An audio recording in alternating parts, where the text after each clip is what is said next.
नमस्कार मित्रांनो, मी सतीश आणि आपण शिकत आहोत संपूर्ण स्पोकन इंग्लिश कोर्स. मित्रांनो, हे 9वं लेक्चर आहे. पाठीमागच्या 8 लेक्चर्स मध्ये आपण क्रिया नसणारी वाक्ये हा वाक्याचा प्रकार डिटेलमध्ये अभ्यासलेला आहे. या लेक्चरमध्ये आपल्याला त्याच प्रकाराला रिवाइज करायचे. ठीक आहे, बघा याच्या पाठीमागच्या 8 लेक्चर्स मध्ये आपण काय काय बघितलं होतं. प्रेझेंट, पास्ट, फ्युचर हे 3 काळ बघितले होते. त्याच्या कॅटेगरीज बघितले होते. कॅटेगरी 1 आणि कॅटेगरी 2 काय असते. या लेक्चरमध्ये आपल्याला या पाठीमागच्या 8 लेक्चर्सना रिवाइज करायचे. ठीक आहे, थोडक्यात आपल्याला पाठीमागच्या 8 लेक्चर्स मध्ये आपण काय शिकलोय याचं रिव्हिजन करायचं. ठीक आहे, बघा पाठीमागच्या 8 लेक्चर्स मध्ये आपण एकच वाक्याचा प्रकार अभ्यासतोय. कोणता? क्रिया नसणारी वाक्ये. कोणता? क्रिया नसणारी वाक्ये. आता बघा, क्रिया नसणारी वाक्य म्हणजे काय, आता हे समजून घेण्यासाठी आपल्याला क्रिया असणारी वाक्ये हा कॉन्सेप्ट काय आहे हा अगोदर व्यवस्थित समजणं आवश्यक आहे. आपण क्रिया असणारी वाक्य अगोदर बघू, म्हणजे क्रिया नसणारी वाक्य काय असतात हे आपल्याला समजायला सोपं पडेल. ठीक आहे, बघा तसं तर क्रियेवरून वाक्याचे 2 प्रकार पडतात. एक क्रिया असणारी वाक्य आणि दुसरा क्रिया नसणारी वाक्य. ठीक आहे, आता क्रिया असणारी वाक्य म्हणजे काय, पण काय बघितलं होतं बघा. अशा वाक्यामध्ये काहीतरी क्रिया होत असते, कोणतरी काहीतरी करत असतात. फॉर एक्झाम्पल बघा, मी तुम्हाला शिकवत आहे. या वाक्यामध्ये मी काहीतरी क्रिया करतोय ना, मी शिकवण्याची क्रिया करतोय म्हणजे हे क्रिया असणारं वाक्य. दुसरं एक्झाम्पल बघा, राम खेळत होता. या वाक्यामध्ये राम कोणती तरी क्रिया करतोय ना, राम खेळण्याची क्रिया होती इथं, म्हणजे हे क्रिया असणार वाक्य. ठीक आहे, आता तिसरं एक्झाम्पल बघा, सोहम कुत्र्याच्या मागे पळत आहे. तर या वाक्यामध्ये सोहम काहीतरी क्रिया करतोय, सोहम मागे पळण्याची क्रिया करतोय, म्हणजे हे क्रिया असणार वाक्य आहे. आता क्रिया नसणार वाक्य बघा, पहिलं वाक्य बघा, मी आनंदी आहे. या वाक्यामध्ये मी काय क्रिया करतोय का इथं, मी आनंदी आहे असं सांगितलंय, काहीतरी आहे असं सांगितलंय, पण मी तर क्रिया करतोय का, नाहीये, म्हणजे हे क्रिया नसणार वाक्य आहे. आता तिसरं एक्झाम्पल बघा, आम्ही शेतकरी आहोत. या वाक्यामध्ये आम्ही इथं कोणती क्रिया करतोय का, नाही क्रिया करत. ठीक आहे, म्हणजे हे क्रिया नसणार वाक्य आहे. ठीक आहे, आता राम शिक्षक आहे. या वाक्यात राम काही क्रिया करतोय का, नाही क्रिया करत, म्हणजे हे क्रिया नसणार वाक्य आहे. ठीक आहे, आता 7वं एक्झाम्पल बघा, रामकडे 2 मोबाईल आहेत. या वाक्यामध्ये राम काही क्रिया करतोय का, नाही क्रिया करत. तर जस्ट सिम्पली सांगितले की रामकडे 2 मोबाईल आहेत. या वाक्यात राम कोणतीच क्रिया करत नाही, म्हणजे हे क्रिया नसणार वाक्य आहे. ठीक आहे, आणि शेवटचं 9वं एक्झाम्पल बघा, मोबाईल मध्ये 1000 गाणी आहेत. या वाक्यात मोबाईल कोणती क्रिया करतोय का इथं, नाही क्रिया करत. सो हे सुद्धा क्रिया नसणार वाक्य आहे. बघा, क्रिया नसणाऱ्या वाक्यामध्ये कोणतीही क्रिया होत नसते. आणि दुसरी गोष्ट म्हणजे कोणतरी काहीतरी आहे असं सांगितलं असतं, किंवा कुणाजवळ काहीतरी आहे, कुणाकडे काहीतरी आहे, कुणाला काहीतरी आहे असं सांगितलं असतं. ठीक आहे, हा कॉन्सेप्ट लक्षात ठेवा. ओके, बघा आता आपण काय बघितलं, क्रियेवरून वाक्याचे 2 प्रकार पडतात. एक क्रिया असणारी वाक्य, दुसरं क्रिया नसणारे वाक्य. ठीक आहे, आता बघा क्रिया नसणाऱ्या वाक्याचे 2 कॅटेगरी असतात, कॅटेगरी 1 आणि कॅटेगरी 2. ठीक आहे, कॅटेगरी 1 काय असते, करता काहीतरी असतो किंवा कुणीतरी काहीतरी असतं. बघा, ज्यावेळेस वाक्यातून असा सेन्स येतो काय, करता काहीतरी असतो. आता करता कोण, वाक्यात आपण ज्याच्याबद्दल बोलतोय तो करता असतो. ठीक आहे, किंवा कुणीतरी काहीतरी असतं असा सेन्स येतो कॅटेगरी 1 मधनं. आता फॉर एक्झाम्पल बघा, मी आनंदी आहे. या वाक्यामध्ये इथं माझ्याबद्दल आपण वाक्यात बोलतोय ना, म्हणजे मी इथं करतायला आपण इंग्लिशमध्ये सब्जेक्ट म्हणतो. ठीक आहे, बघा आता मी आनंदी आहे. या वाक्यात कुणीतरी काहीतरी आहे असा सेन्स येतोय ना, म्हणजे हे कॅटेगरी 1चं वाक्य आहे. दुसरं एक्झाम्पल बघा, ते माझे मित्र आहेत. या वाक्यात पण कुणीतरी काहीतरी आहे असा सेन्स येतोय ना, ते माझे मित्र आहेत, म्हणजे हे कॅटेगरी 1चं वाक्य आहे. तिसरं एक्झाम्पल बघा, आम्ही शेतकरी आहोत. या वाक्यात इथं कुणीतरी काहीतरी आहे असा सेन्स येतोय ना, आम्ही शेतकरी आहोत, म्हणजे हे सुद्धा कॅटेगरी 1चं वाक्य आहे. तर कॅटेगरी 2 काय असते बघा, कॅटेगरी 2 मध्ये काय असतं, कर्त्याजवळ, कर्त्याकडे, कर्त्याला, कर्त्यामध्ये काहीतरी असतं असा सेन्स होतो वाक्यातून. बघा मी काय सांगतोय, कॅटेगरी 2 काय असते, कर्त्याजवळ, कर्त्याकडे, कर्त्याला, कर्त्यामध्ये काहीतरी असतं असा सेन्स होतो वाक्यातून. आता कर्ता म्हणजे काय, वाक्यात आपण ज्याच्याबद्दल बोलतोय तो आपला कर्ता असतो. ठीक आहे, आता बघा पहिले एक्झाम्पल बघा, माझ्याजवळ 1000 रुपये आहेत. तर या वाक्यात आपण कुणाबद्दल बोलतोय, माझ्याजवळ 1000 रुपये आहेत, म्हणजे इथं मी करता होईल ना. ठीक आहे, आणि इथं जवळ आहेत आले बघा, म्हणजे ज्यावेळेस वाक्यातून तुमच्या जवळ आहेत, कडे आहेत, ला आहेत, मध्ये आहे असा सेन्स येतो ना, त्यास ती वाक्य असतात कॅटेगरी 2ची. ठीक आहे, आता हा दुसरा एक्झाम्पल बघा, रामकडे 2 मोबाईल आहेत. या वाक्यात राम करता होईल. ठीक आहे, इथं कडे आहेत आले, म्हणजे हे कॅटेगरी 2चं वाक्य आहे. आता तिसरं एक्झाम्पल बघा, मला एक बहीण आहे. या वाक्यात मला एक बहीण आहे माझ्याबद्दल बोलतोय ना, तर मी इथं करता होईल, आणि इथं ला आहे आले बघा, कर्त्याला काहीतरी आहे. ठीक आहे, म्हणजे हे कॅटेगरी 2चं वाक्य आहे. आय होप तुम्हाला कॅटेगरी 1 काय असते, कॅटेगरी 2 काय असते इथं डिटेलमध्ये समजलं असेल. चला जाऊया पुढं. ठीक आहे, बघा आता पण आपण काय बघितलं, क्रियेवरून वाक्याचे 2 प्रकार पडतात. एक क्रिया असणारे वाक्य, दुसरं क्रिया नसणारे वाक्य. ठीक आहे, परत क्रिया नसणाऱ्या वाक्याच्या 2 कॅटेगरी असतात. कॅटेगरी 1 मध्ये काय असतं, कोणीतरी काहीतरी आहे असा सेन्स येतो कॅटेगरी 1 मधून. कॅटेगरी 2 मध्ये कर्त्याजवळ, कर्त्याकडे, कर्त्यामध्ये, कर्त्याला काहीतरी आहे असा सेन्स येतो कॅटेगरी 2 मधून. ठीक आहे, हे आता आपण बघितले. ओके, आता हे क्रिया नसणारी वाक्य 3 काळामध्ये येतात. मी काय म्हणतोय बघा, क्रिया नसणारी वाक्य 3 काळामध्ये येतात. आता काळ म्हणजे काय? काळ म्हणजे वेळ. आता बघा, वेळ 3 प्रकारची असते. चालू आहे ती एक वेळ असते, झालेली एक वेळ असते आणि येणारी एक वेळ असते. ठीक आहे, ज्यावेळेस आपण चालू वेळेबद्दल बोलतोय, त्यावेळेस तो काळ असतो प्रेझेंट टेन्स. ज्यावेळेस आपण झालेल्या वेळेबद्दल बोलणार आहे त्यावेळेस तो काळ असतो पास्ट टेन्स. आणि ज्यावेळेस आपण येणाऱ्या वेळेबद्दल बोलणार आहे त्यावेळेस तो काळ असतो फ्युचर टेन्स. ठीक आहे, आता ही एक्झाम्पल्स बघा. बघा, मी आनंदी आहे या वाक्यामध्ये मी आनंदी आता आहे ना, मी आनंदी आता आहे म्हणजे हे प्रेझेंट टेन्सचं वाक्य आहे. ठीक आहे, म्हणजे आपण चालू वेळेबद्दल बोलतोय, इथं आपण चालू वेळेबद्दल बोलतोय म्हणजे हे प्रेझेंट टेन्सचं वाक्य आहे. हे वाक्य बघा दुसरं, माझ्याकडे 1,000 रुपये आहेत, माझ्याकडे 1,000 रुपये आता आहेत म्हणजे हे सुद्धा प्रेझेंट टेन्सच वाक्य आहे. ठीक आहे, आता दुसरं एक्झाम्पल बघा, मी आनंदी होतो या वाक्यामध्ये पण कोणीतरी काहीतरी होतं असा सेन्स येतोय ना, पण कधी होतो? झालेल्या वेळेमध्ये होतो. ठीक आहे, म्हणजे हे म्हणजे हे पास्ट टेन्सचं वाक्य आहे. ठीक आहे, आता दुसरं एक्झाम्पल बघा, माझ्याकडे 1,000 रुपये होते, कधी होते? झालेल्या वेळेमध्ये होते म्हणजे हे सुद्धा पास्ट टेन्सचं वाक्य आहे. ठीक आहे, आता तिसरं वाक्य बघा, मी आनंदी असेल, मी आनंदी असेल कधी असेल? येणाऱ्या वेळेमध्ये असणार आहे. मी आनंदी कधी असणार आहे? येणाऱ्या वेळेमध्ये असणार आहे. सो हे वाक्य सुद्धा फ्युचर टेन्स असणार आहे. ठीक आहे, आणि आता शेवटचं एक्झाम्पल बघा, माझ्याकडे 1,000 रुपये असतील, कधी असतील? येणाऱ्या काळामध्ये असतील म्हणजे हे सुद्धा फ्युचर टेन्सचं वाक्य आहे. ठीक आहे, आता आपण काय बघितलं बघा, क्रियेवरून वाक्याचे 2 प्रकार पडतात. एक क्रिया असणारी वाक्य, दुसरं क्रिया नसणारी वाक्य. क्रिया नसणारी वाक्याच्या 2 कॅटेगरी असतात, कॅटेगरी 1 आणि कॅटेगरी 2. कॅटेगरी 1 मध्ये कोणीतरी काहीतरी आहे असा सेन्स येतो आणि कॅटेगरी 2 मध्ये कर्त्याजवळ, कर्त्याकडे, कर्त्याला, कर्त्यामध्ये काहीतरी आहे असा सेन्स येतो. ठीक आहे, आणि हे क्रिया नसणारी वाक्य 3 काळामध्ये येतात. ठीक आहे, बघा आता आपण हा चार्ट अभ्यासला होता. ह्या चार्टमध्ये आपण काय सांगितलं होतं? क्रिया नसणारी वाक्य, त्याच्या कॅटेगरीज आणि त्याचे काळ हे आपण डिटेलमध्ये अभ्यासलं होतं. बघा आता या चार्टमध्ये आपल्याला कोणत्या कॅटेगरीचं वाक्य आहे आणि कोणत्या काळाचं आहे हे ओळखायला शिकायचंय. ठीक आहे, आता पहिले एक्झाम्पल बघा, राम शिक्षक आहे या वाक्यामध्ये कुणीतरी काहीतरी आहे असा सेन्स येतोय ना. राम शिक्षक आहे म्हणजे कुणीतरी काहीतरी आहे असा सेन्स येतोय आणि कधी आहे? आता आहे म्हणजे हे प्रेझेंट कॅटेगरी 1 चं वाक्य आहे. ठीक आहे, दुसरं एक्झाम्पल बघा, मुंबई एक मोठं शहर आहे. आता या वाक्यामध्ये कुणीतरी काहीतरी आहे असा सेन्स येतोय ना, म्हणजे हे कॅटेगरी 1 चं वाक्य आहे. ठीक आहे, आणि मुंबई एक मोठं शहर आहे आता आहे म्हणजे हे प्रेझेंट कॅटेगरी 1 चं वाक्य आहे. ठीक आहे, आता ही एक्झाम्पल्स बघा, माझ्याजवळ 1,000 रुपये आहेत. काय वाक्य आहे? माझ्याजवळ 1,000 रुपये आहेत. आता या वाक्यामध्ये इथं बघा जवळ आहेत आले ना, इथं जवळ आहेत आले म्हणजे हे कॅटेगरी 2 चं वाक्य आहे आणि माझ्याजवळ 1,000 रुपये आहेत आता आहेत म्हणजे हे प्रेझेंट कॅटेगरी 2 चं वाक्य आहे. ठीक आहे, आता दुसरं एक्झाम्पल बघा, रामकडे 2 मोबाईल आहेत. आता या वाक्यांमध्ये सुद्धा कडे आहेत आले ना, कडे आहेत आले म्हणजे हे कॅटेगरी 2 चं वाक्य आहे. ठीक आहे, आणि रामकडे 2 मोबाईल आहेत आता आहेत म्हणजे प्रेझेंट कॅटेगरी 2 चं वाक्य आहे. ठीक आहे, आता पाचचे वाक्य बघा, राम शिक्षक होता या वाक्यामध्ये कुणीतरी काहीतरी होतं असं आले ना, म्हणजे हे कॅटेगरी 1 चं वाक्य आहे. आणि राम शिक्षक होता कधी होता? झालेल्या वेळेमध्ये होता म्हणजे हे पास्ट कॅटेगरी 1 चं वाक्य आहे. ठीक आहे, आणि आता तिसरं एक्झाम्पल बघा, मुंबई एक मोठं शहर होतं या वाक्यामध्ये कुणीतरी काहीतरी होतं असं सेन्स येतोय ना, म्हणजे हे कॅटेगरी 1 चं वाक्य आहे. आणि मुंबई एक मोठं शहर होतं कधी होतं? झालेल्या वेळेमध्ये होतं म्हणजे हे पास्ट कॅटेगरी 1 चं वाक्य आहे. ठीक आहे, आता ही एक्झाम्पल्स बघा, माझ्याजवळ 1,000 रुपये होते. आता इथं जवळ होते आले ना, जवळ होते आले म्हणजे हे कॅटेगरी 2 चं वाक्य आहे. आणि ठीक आहे, माझ्याजवळ 1,000 रुपये होते कधी होते? झालेल्या वेळेमध्ये होते म्हणजे हे पास्ट कॅटेगरी 2 चं वाक्य आहे. ठीक आहे, आता दुसरं एक्झाम्पल बघा, रामकडे 2 मोबाईल होते या वाक्यामध्ये इथं सुद्धा कडे होते आले म्हणजे हे कॅटेगरी 2 चं वाक्य आहे. आणि कधी होते? रामकडे 2 मोबाईल होते हे झालेल्या वेळेमध्ये होते. ठीक आहे, म्हणजे पास्ट कॅटेगरी 2 चं वाक्य आहे. ठीक आहे, आता फ्युचर कॅटेगरी 1 बघूया आपण.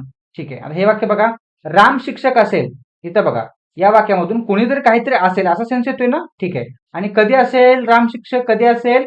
येणाऱ्या काळामध्ये असेल म्हणजे तो फ्युचर कॅटेगरी 1 चं वाक्य आहे. ठीक आहे, आणि आता दुसरं एक्झाम्पल बघा, तो माझा मित्र असेल. बघा मी काय म्हणतोय, तो माझा मित्र असेल, कोणीतरी काहीतरी असेल असा सेन्स येतोय आणि कधी असेल?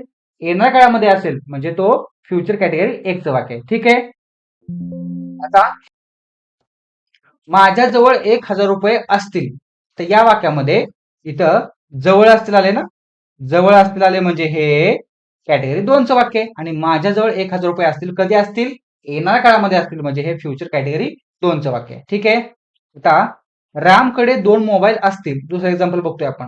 या वाक्यामध्ये सुद्धा कडे असतील असं आले ना, या वाक्यामध्ये सुद्धा कडे असतील आले, म्हणजे हे कॅटेगरी 2चं वाक्य आहे. आणि कधी असतील? रामकडे 2 मोबाईल कधी असतील? येणाऱ्या काळामध्ये असतील, म्हणजे हे फ्युचर कॅटेगरी 2चं वाक्य आहे. ठीक आहे. ते एवढाच उद्देश आहे या चार्टचा. इथं तुम्हाला कोणत्या कॅटेगरीचं वाक्य आणि कोणत्या काळाचं वाक्य आहे हे ओळखता आलं पाहिजे. ठीक आहे. कोणत्या कॅटेगरीचं वाक्य आहे आणि कोणत्या काळाचं वाक्य आहे हे तुम्हाला इथं ओळखता आलं पाहिजे. ठीक आहे. पुढची स्लाइड बघा. आपण बघितलं इंग्रजी वाक्याचं जनरल स्ट्रक्चर. ठीक आहे. इंग्रजी वाक्याचं जनरल स्ट्रक्चर कसं असतं? Subject plus verb plus other words. काय आहे जनरल स्ट्रक्चर इंग्रजी वाक्याचं? Subject plus verb plus other words. म्हणजे आपण सब्जेक्ट घेतो, त्यानंतर वर्ब घेतो, त्यानंतर अदर वर्ड्स घेतो. ठीक आहे. आता सब्जेक्ट काय असतो? वाक्यात आपण ज्याच्याबद्दल बोलतोय तो सब्जेक्ट असतो, किंवा वाक्यात ज्याच्याबद्दल सांगितलं असतं तो सब्जेक्ट असतो. तर फॉर एक्झाम्पल इथं हे वाक्य बघा, राम शिक्षक आहे. या वाक्यात आपण कुणाबद्दल बोलतोय? राम बद्दल बोलतोय. सो राम इथं आपला सब्जेक्ट होईल. सब्जेक्ट म्हणजेच इंग्लिशमध्ये सॉरी मराठीमध्ये आपण याला कर्ता म्हणतो. ठीक आहे. आता तिसरं एक्झाम्पल बघा, मुंबई एक मोठं शहर आहे. या वाक्यात आपण कुणाबद्दल बोलतोय? मुंबई बद्दल बोलतोय. सो मुंबई इथं आपला सब्जेक्ट होईल. ठीक आहे. आता कॅटेगरी 2 मधलं एक वाक्य बघू.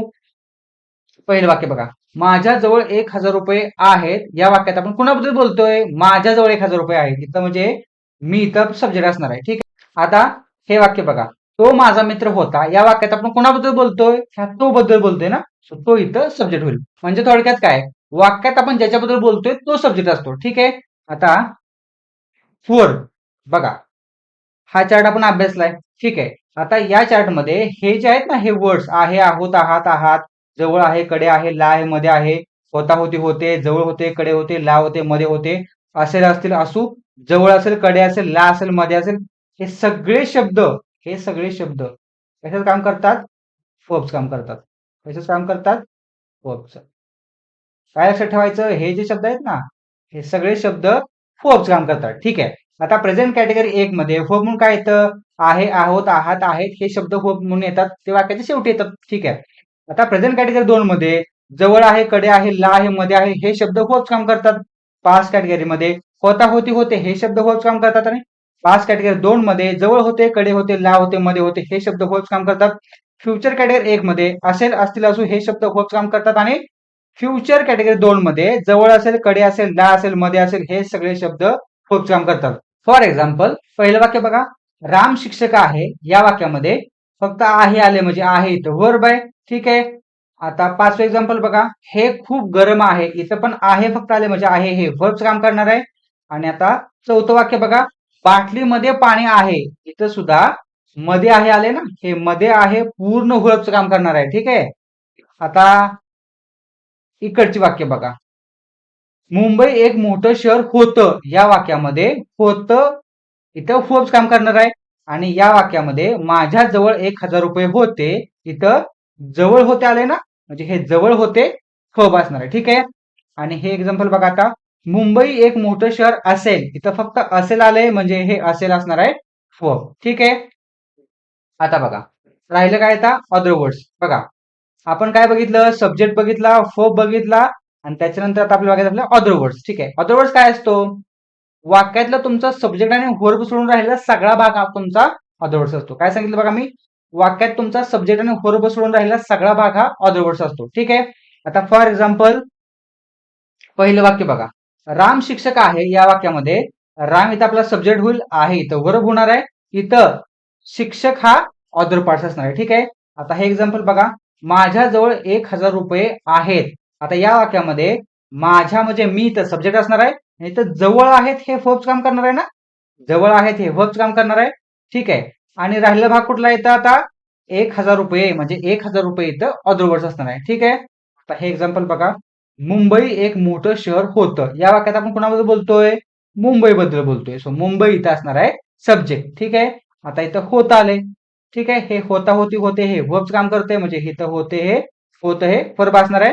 राहिलेला भाग एक मोठं शहर हे असणार आहे अदर वर्ड्स. ठीक आहे. आय होप तुम्हाला सब्जेक्ट, वर्ब आणि ऑब्जेक्ट सब्जेक्ट, वर्ब आणि अदर वर्ड्स इथं क्लिअर झाले. ठीक आहे. बघा, आता आपण पाठीमागच्या स्लाइड मध्ये काय बघितलं? प्रेझेंट कॅटेगरी 1 मध्ये आहे, आहोत, आहात, आहेत, प्रेझेंट कॅटेगरी 2 मध्ये जवळ आहे, कडे आहे, ला आहे, मध्ये आहे, हे सगळे शब्द काम करतात कशाचं? वर्बचं. ठीक आहे. पास्ट मध्ये काय बघितलं होतं? पास्ट कॅटेगरी 1 मध्ये होता, होती, होते हे वर्ब म्हणून येतात आणि पास्ट कॅटेगरी 2 मध्ये जवळ होते, कडे होते, ला होते, मध्ये होते हे शब्द वर्ब काम करतात. ठीक आहे. फ्युचर कॅटेगरी 2 मध्ये फ्युचर कॅटेगरी 1 मध्ये असेल, असतील, असू हे शब्द वर्ब काम करतात आणि फ्युचर कॅटेगरी 2 मध्ये जवळ असेल, कडे असेल, ला असेल, मध्ये असेल हे शब्द वर्ब काम करतात. ठीक आहे. पण हे शब्द वर्ब काम करतात मराठी वाक्यामध्ये. कोणत्या? मराठी वाक्यामध्ये. आता इंग्लिशमध्ये वाक्य बनवताना आपल्याला वर्ब घ्यावं लागतं ना, सब्जेक्ट नंतर वर्ब घ्यावं लागतं. सो इंग्लिशमध्ये वर्ब घेताना प्रेझेंट कॅटेगरी 1 मध्ये एम, इज, आर आपण वर्ब म्हणून वापरतो या शब्दांसाठी. ठीक आहे. प्रेझेंट कॅटेगरी 2 मध्ये जवळ आहे, कडे आहे, ला आहे, मध्ये आहे या शब्दांसाठी आपल्याला वर्ब म्हणून घ्यावं लागतं हॅव आणि हॅज. ठीक आहे. पास्ट कॅटेगरीमध्ये होता, होती, होते हे वर्ब म्हणून येतात मराठी वाक्यामध्ये. इंग्रजी वाक्य तयार करताना आपल्याला त्यांच्यासाठी वॉज आणि वर घ्यावं लागतं. ठीक आहे. पास्ट कॅटेगरी 2 मध्ये जवळ होते, कडे होते, ला होते, मध्ये होते या शब्दांसाठी आपल्याला एकच वर्ब घ्यावा लागतो इंग्रजी वाक्यामध्ये हॅड. ठीक आहे. इथं एकच वर्ब आहे हॅड. कुठं? पास्ट कॅटेगरी 2 मध्ये. ठीक आहे. आता फ्युचर कॅटेगरी 1 मध्ये असेल, असतील, असू हे वर्ब म्हणून येतात मराठी वाक्यामध्ये, पण इंग्रजी वाक्य तयार करताना आपल्याला त्यांच्यासाठी विल बी हा एकच वर्ब आहे घ्यावा लागतो. कुठं? फ्युचर कॅटेगरी 1 मध्ये. ठीक आहे. आता फ्युचर कॅटेगरी 2 मध्ये जवळ असेल, कडे असेल, ला असेल, मध्ये असेल हे शब्द वर्ब काम करतात आणि इंग्रजी वाक्य तयार करताना आपल्याला या शब्दांसाठी वर्ब म्हणून विल हॅव हा एकच वर्ब आहे. विल हॅव हा एकच वर्ब आहे तो घ्यावा लागतो. ठीक आहे. आता आपलं सूत्र काय आहे? आपलं जनरल स्ट्रक्चर काय इंग्रजी वाक्याचं? Subject plus verb plus other words आहे. काय आहे? Subject plus verb plus other words. ठीक आहे. आता बघा आपण बघितलं काय बघितलं? प्रेझेंट कॅटेगरी 1 मध्ये एम, इज, आर हे वर्ब्स काम करतात. प्रेझेंट कॅटेगरी 2 मध्ये हॅव, हॅज हे वर्ब्स काम करतात. पास्ट कॅटेगरी 1 मध्ये वॉज, वर हे वर्ब्स काम करतात. पास्ट कॅटेगरी 2 मध्ये हॅड हे एकटंच वर्ब्स काम करतं आणि फ्युचर कॅटेगरी 1 मध्ये विल बी आणि फ्युचर कॅटेगरी 2 मध्ये विल हॅव हे वर्ब्स काम करतं. ठीक आहे. बघा आता प्रेझेंट कॅटेगरी 1 मध्ये एम, इज, आर हे 3 वर्ब आहेत ना, हे 3 शब्द वर्ब्स काम करतात. मग एम कोणासोबत येतं, इज कोणासोबत येतं, आर कोणासोबत येतं, याचं बॉन्डिंग ठरलेलं आहे. बघा ज्यावेळेस तुमचा सब्जेक्ट आय असणार आहे त्यावेळेस तुमचं वर्ब म्हणून येणार आहे एम. कुठं? प्रेझेंट कॅटेगरी 1 मध्ये. ज्यावेळेस तुमचा सब्जेक्ट ही असेल, सी असेल, इट असेल किंवा सिंग्युलर असेल. सिंग्युलर म्हणजे काय? वाक्यात आपण ज्यावेळेस एकाबद्दल बोलतोय, एक जणाबद्दल बोलतोय, व्यक्ती असेल, वस्तू असेल, गोष्ट असेल, ज्यावेळेस आपण वाक्यात एका व्यक्तीबद्दल, वस्तूबद्दल, एका गोष्टीबद्दल बोलतोय त्यावेळेस आपला सब्जेक्ट असतो सिंग्युलर. मी काय सांगितलं? ज्यावेळेस तुमचा सब्जेक्ट ही असेल, सी असेल, इट असेल किंवा सिंग्युलर असेल त्यावेळेस आपण वर्ब म्हणून काय घेणार आहे? इज घेणार आहे. कधीही ही, सी, इट किंवा सिंग्युलर सब्जेक्ट सोबत एम येत नसतं, लक्षात ठेवा, किंवा आर येत नसतं. आता ज्यावेळेस तुमचा सब्जेक्ट वी असेल, यू असेल, दे असेल किंवा प्लुरल असेल. आता प्लुरल सब्जेक्ट म्हणजे काय? ज्याच वाक्यात तुम्ही एकापेक्षा जास्त लोकांबद्दल बोलताय, जास्त वस्तूबद्दल बोलताय, जास्त गोष्टीबद्दल बोलताय त्यावेळेस तुमचा सब्जेक्ट असतो प्लुरल. ठीक आहे. बघा मी काय म्हटलं? ज्यावेळेस तुमचा सब्जेक्ट वी असेल, यू असेल, दे असेल किंवा प्लुरल असेल त्यावेळेस तुम्हाला वर्ब म्हणून आरच घ्यावं लागतं. हे ह्यांचं बॉन्डिंग हे ठरलेलं आहे. आय सोबत एमच येणार, ही, सी, इट किंवा सिंग्युलर सब्जेक्ट सोबत इजच येणार आहे आणि we, you, they plural subject सोबत आर येणार आहे. ठीक आहे. आता बघा प्रेझेंट कॅटेगरी 2 मध्ये आपण हॅव आणि हॅज वापरतो ना वर्ब म्हणून. आता हॅव कोणासोबत येतं? हॅज कोणासोबत येतं? ही, सी, इट आणि सिंग्युलर सब्जेक्ट सोबत येतं हॅज. आय, वी, यू, दे आणि किंवा प्लुरल सब्जेक्ट सोबत येतं हॅव. ठीक आहे. आता पास्ट कॅटेगरी मध्ये वॉज आणि वर येतं वर्ब म्हणून. तुमचा जर subject I, he, she, it किंवा सिंग्युलर असेल तर त्यासोबत येतं वॉज. तुमचा जर सब्जेक्ट वी, यू, दे किंवा प्लुरल असेल तर त्यासोबत येतं वर. ठीक आहे. पास्ट कॅटेगरी मध्ये तर एकच वर्ब आहे. पास्ट कॅटेगरी 2 मध्ये एकच वर्ब येतं ना हॅड, म्हणजे सगळ्या सब्जेक्ट सोबत हॅडच येतं. फ्युचर कॅटेगरी 1 मध्ये सुद्धा विल बीज वापरतो आपण वर्ब म्हणून आणि सगळ्या सब्जेक्ट सोबत विल बीज येतं आणि फ्युचर कॅटेगरी 2 मध्ये विल हॅव वापरतो आपण वर्ब म्हणून आणि सगळ्या सब्जेक्ट सोबत विल हॅव्ह येतं. तर तुम्हाला फक्त प्रेझेंट कॅटेगरी 1, प्रेझेंट कॅटेगरी 2 आणि पास्ट कॅटेगरी 1 याचं तेवढं सब्जेक्ट आणि वर्बचं कॉम्बिनेशन लक्षात ठेवायचे. बघा हा चार्ट तुमचा पाठच पाहिजे. कुठपर्यंत? हा चार्ट तुमचा पाठच पाहिजे. ठीक आहे. बघा आता हे जे आहे ना तुमचं I, he, she, it singular subject किंवा we, you, they plural subject हे काम करणार आहे तुमचं सब्जेक्टचं आणि एम, इज, आर हे असणार आहे वर्ब. ठीक आहे. आपल्याला वाक्य बनवताना सब्जेक्ट नंतर व्हर्ब घ्यावं लागतं ना. सो हे व्हर्ब कोणतं व्हर्ब कोणत्या सब्जेक्ट सोबत येतं हे ह्या चार्टवरून आपल्याला डिटेलमध्ये समजतं. ठीक आहे. बघा आता आपण बघितलं होतं की 4 प्रकारचे वाक्य असतात. पहिलं आहे अफर्मेटिव्ह सेंटेन्स, दुसरा आहे निगेटिव्ह सेंटेन्स, तिसरा आहे इंटरोगेटिव्ह सेंटेन्स. आता इंटरोगेटिव्ह सेंटेन्स 2 प्रकारचे असतात, येस नो टाइप आणि डब्ल्यू टाइप. आता हे काय आहे आपण थोडं शॉर्ट मध्ये बघू. ठीक आहे. बघा अफर्मेटिव्ह सेंटेन्स काय असतं? अफर्मेटिव्ह सेंटेन्सला आपण पॉझिटिव्ह सेंटेन्स म्हणतो. मराठीमध्ये याला आपण होकारार्थी वाक्य म्हणतो. ठीक आहे. आता अफर्मेटिव्ह सेंटेन्स म्हणजे काय? या वाक्यामध्ये काहीतरी सांगितलेलं असतं आणि अशा वाक्यामध्ये कुठंही नकारार्थी शब्द आलेला नसतो. आता नकारार्थी शब्द म्हणजे काय? नाही असेल, नव्हता असेल, नसतील असेल, नसेल असेल, म्हणजे हे नकारार्थी शब्द आलेले नसतात. कुठं? अफर्मेटिव्ह वाक्यात. अफर्मेटिव्ह वाक्य काय असतं? काहीतरी सांगितलेलं असतं आणि अशा वाक्यामध्ये नकारार्थी शब्द आलेला नसतो. आता हे एक्झाम्पल बघा. राम आनंदी आहे या वाक्यामध्ये काहीतरी सांगितलंय ना, राम आनंदी आहे. इथं कुठं नकारार्थी शब्द आलाय का? नाही, नव्हता वगैरे नाही आला, म्हणजे हे अफर्मेटिव्ह सेंटेन्स आहे. कळतंय? ठीक आहे. आता हे दोन्ही राम आनंदी होता किंवा राम जवळ 1,000 रुपये असतील या पण वाक्यामध्ये काहीतरी सांगितले, पण या कोणत्याच वाक्यामध्ये नकारार्थी शब्द आलेला नाहीये, म्हणजे हे दोन्ही पण वाक्य अफर्मेटिव्ह आहे. ठीक आहे. आता दुसरा प्रकार काय आहे? Negative sentence. निगेटिव्ह सेंटेन्स काय असतं?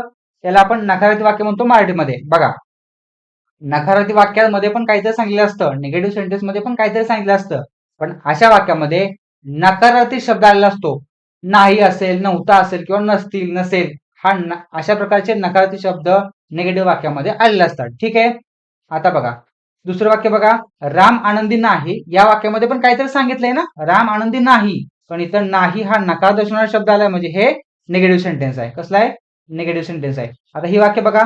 राम आनंदी नव्हता किंवा राम जवळ 1,000 रुपये नसतील या पण वाक्यामध्ये काहीतरी सांगितलंय, पण इथं नव्हता हा निगेटिव्ह वर्ड आलाय आणि इथं नसतील हा नकारार्थी शब्द आलाय, म्हणजे हे निगेटिव्ह सेंटेन्सेस आहेत. ठीक आहे.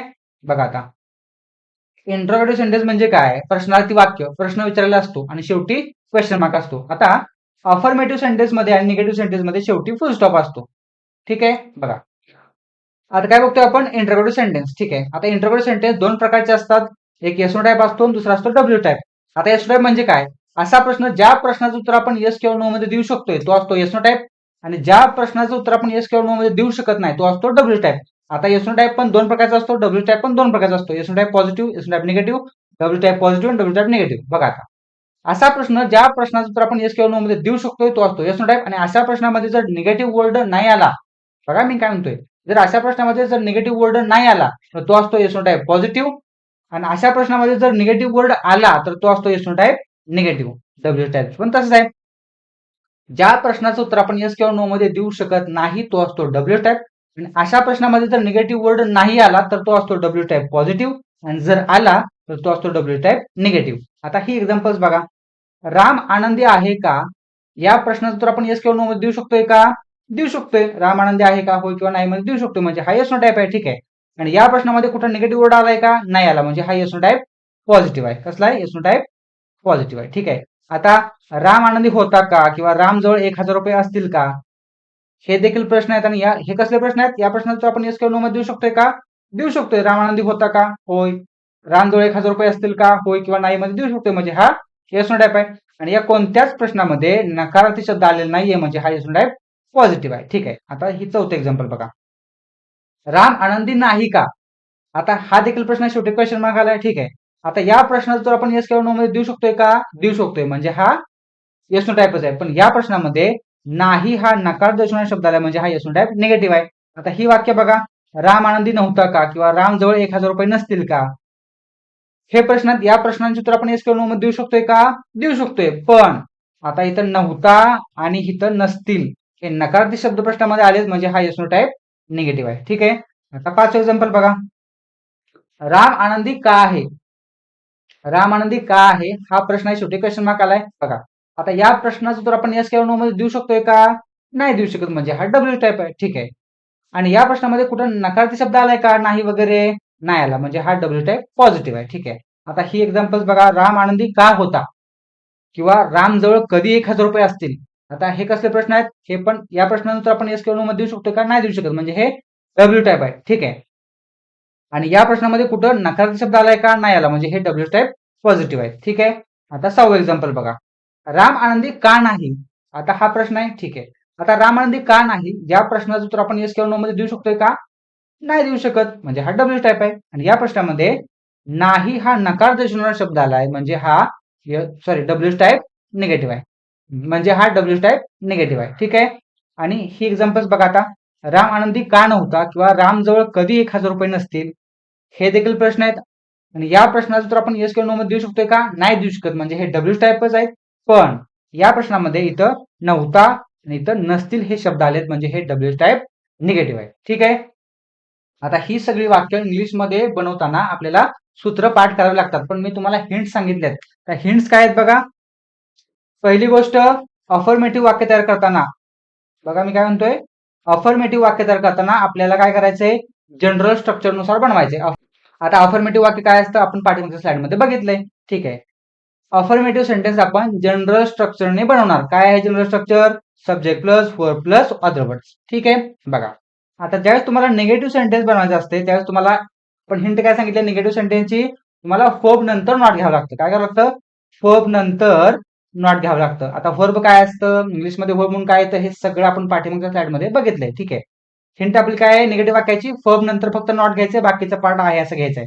ठीक आहे. म्हणजे हे स्ट्रक्चर कसं होईल थोडक्यात, subject plus verb plus not plus other words. ठीक आहे.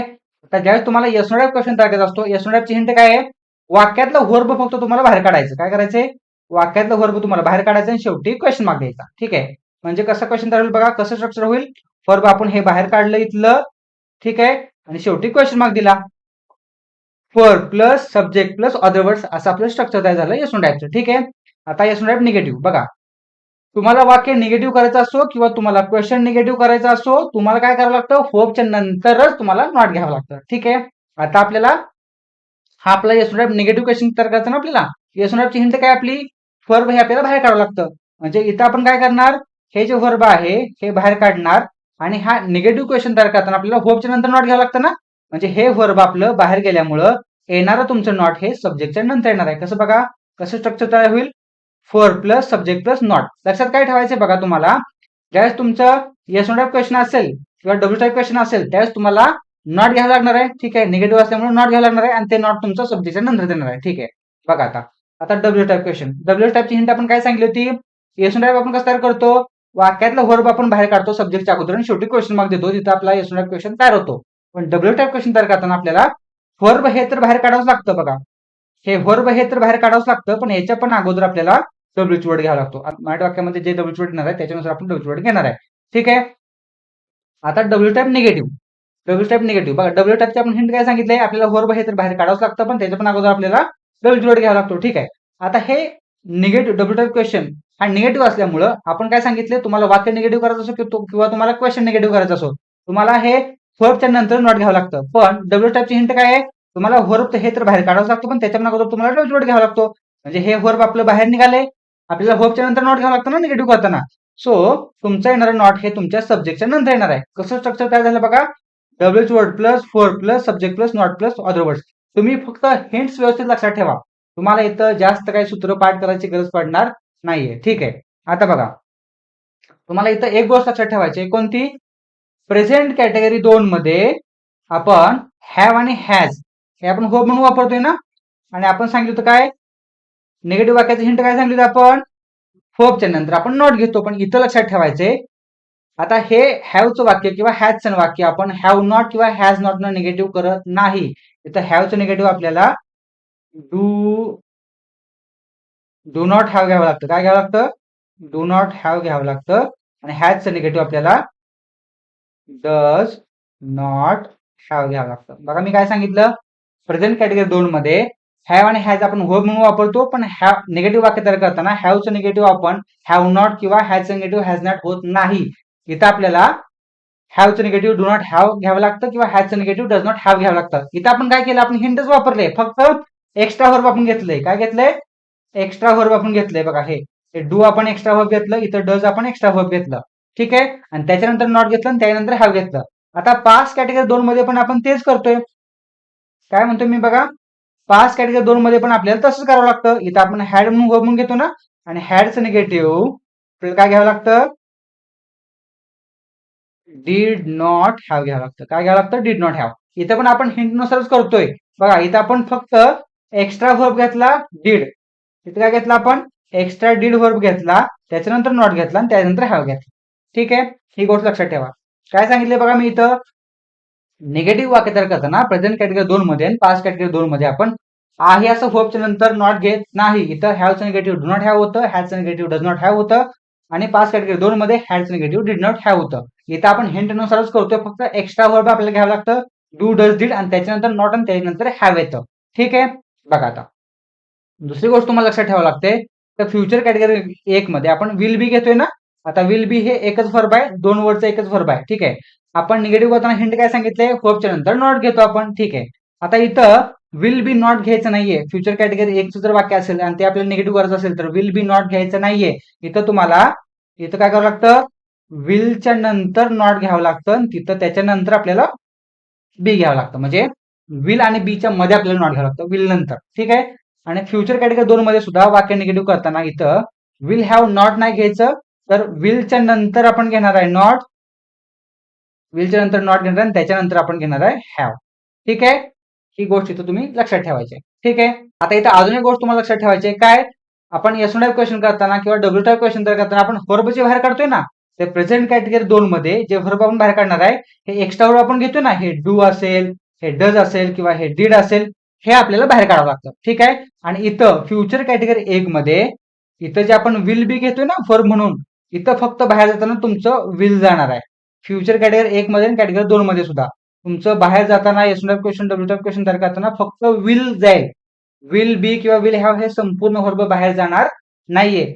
या गोष्टी तुम्हाला व्यवस्थित लक्षात ठेवायच्या आहेत. ठीक आहे, इथं आपण पहिला वाक्याचा प्रकार क्रिया नसणारे वाक्य हे इथं आपण डिटेलमध्ये अभ्यासलेलं आहे. त्याचं रिव्हिजन पण आपलं झालेलं आहे. आता काय गोष्टी लक्षात ठेवायच्या आहेत हे सगळं मी तुम्हाला या लेक्चरमध्ये व्यवस्थित डिटेलमध्ये सांगितलेलं आहे. ठीक आहे, इथं आता तुम्हाला जास्तीत जास्त वेळ सरावासाठी द्यायचा आहे. बघा, प्रत्येक कॅटेगरीचं वाक्य घ्यायचं, ते affirmative, negative, S type, W type हे सगळं बनवायचं.